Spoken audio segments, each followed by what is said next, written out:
Welcome back to The Slow Pitch, and today we're going to talk about how to journal effectively. And for those of you that have never journaled before, it'll be an interesting experience.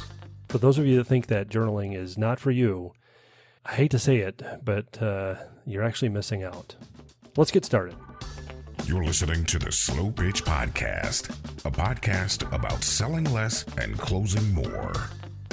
All right, so this episode's about journaling, and while many people think that journaling is for little girls in their diary, I think you're missing out. I think one of the things that I've learned in sales is that some of the thoughts that you might have in your brain, some of the thoughts that you feel are what you grew up with, what you were told, they're not always the right thing.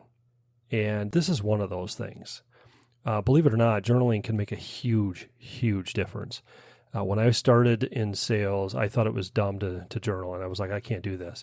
But what I ended up finding out is when I got stuff on paper, when I got thoughts on paper, and started to use that journal to learn, I learned that I was missing out on something that was having a big impact on sales.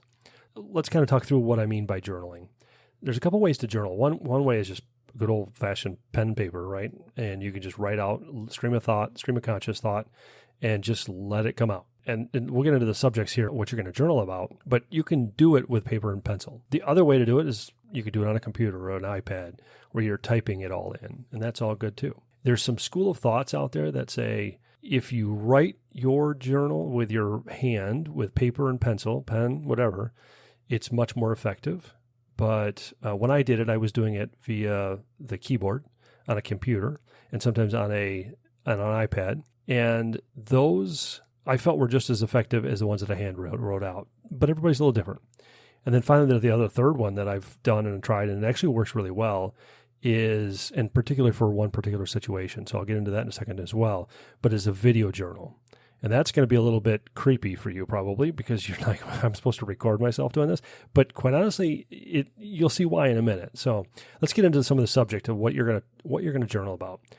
When you're in sales, you're kind of by yourself. You're out there trying to do your best, and sometimes it gets really frustrating, and you can get down on yourself, and you can really feel like you're all by yourself. You've been beaten up so many times, and now what? And you can't go to your friends or your other salespeople that are maybe you're working with or other employees that you work with and say, man, I suck. You can't do that, right? And you can't have this negative attitude. You can't. All of those things are true.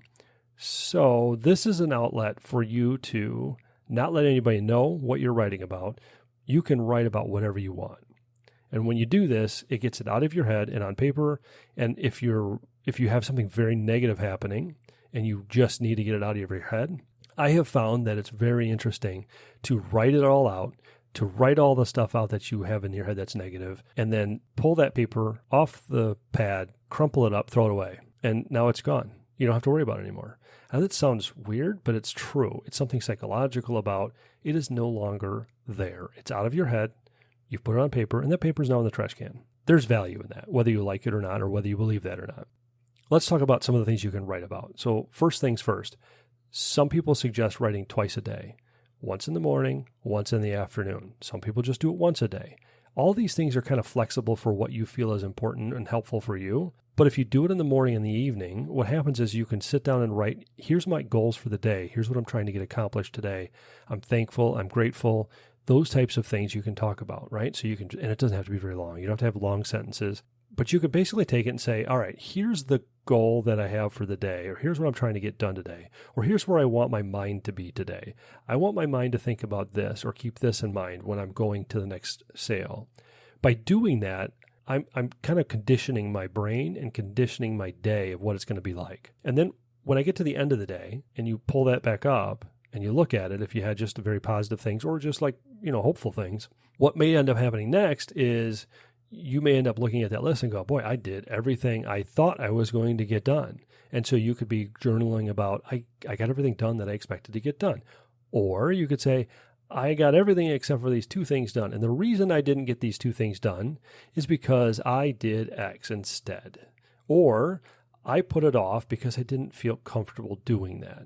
And that's an interesting whole little nugget for you to work on, right? You're going to look at that and go, I didn't feel like, you have to kind of admit to yourself, hey, I didn't do what I said I was going to do.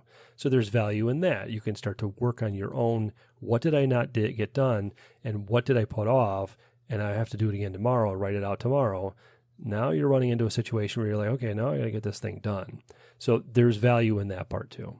The other thing is how are you feeling? What is on a scale, let's say on a scale of 1 to 10, what is your whole feeling about the day, your attitude, your way of looking at life, way of looking at your day in front of you, or how you looked at your day behind you once you're finished?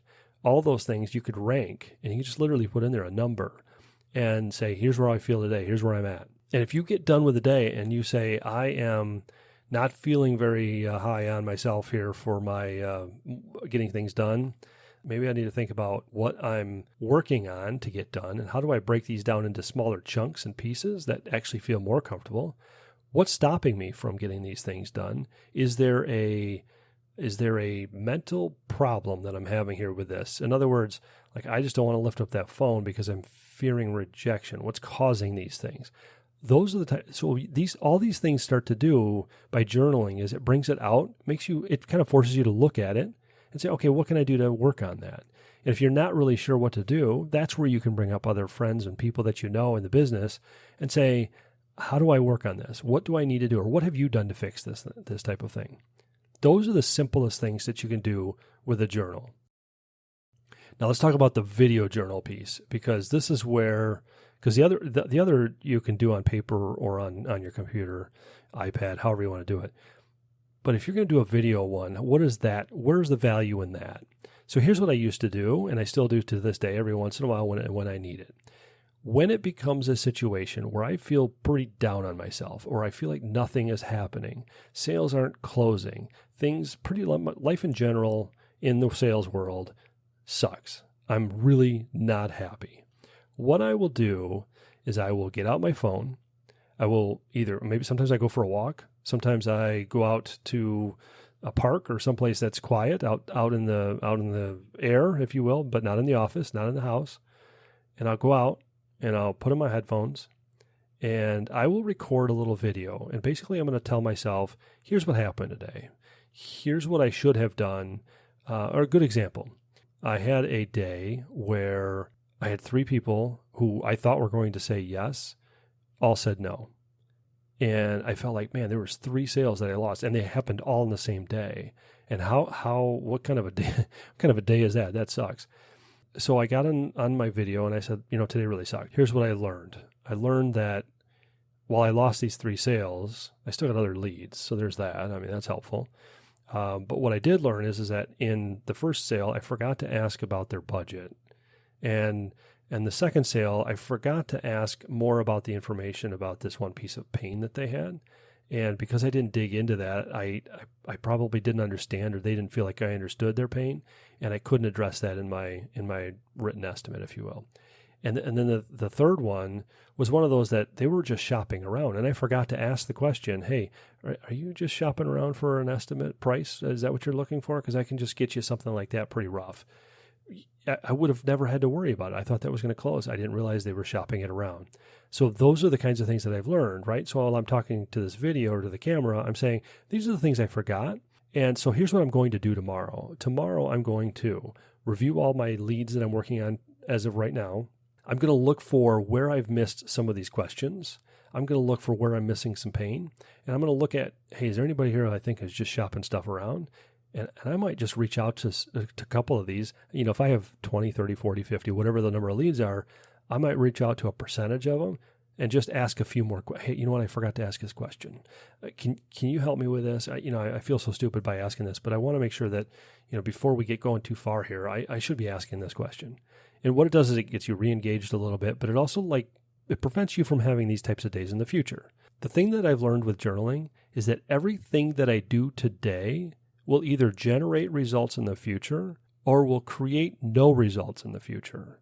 And you start to see by journaling what will create results and what will not create results, not only mentally, but physically, what you're doing, all of those things, everything falls together and you can see it very, very clearly.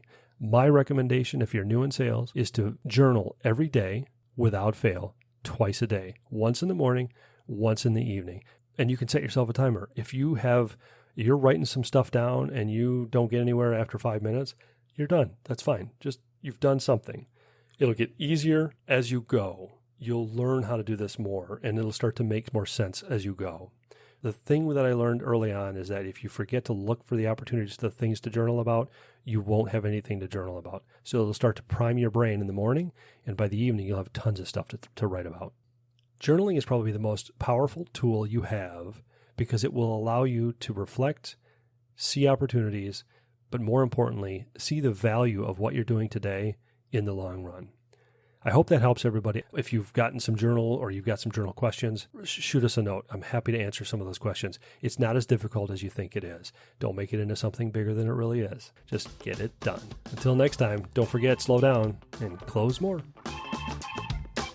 Thank you for listening to The Slow Pitch. Do you have a question about sales? Call or text your question at 608-708-SLOW. That's 608-708-7569. Or you can email them to questions@theslowpitch.com. Slow down and close more.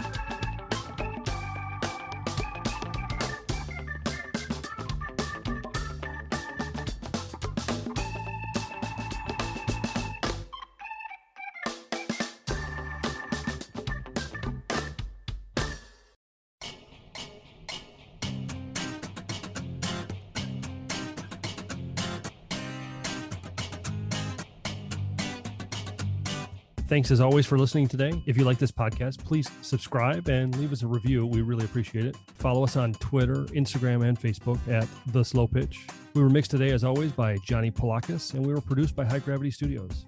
Music credits and other notes are in the show notes section on theslowpitch.com, and we'll be back with another episode soon.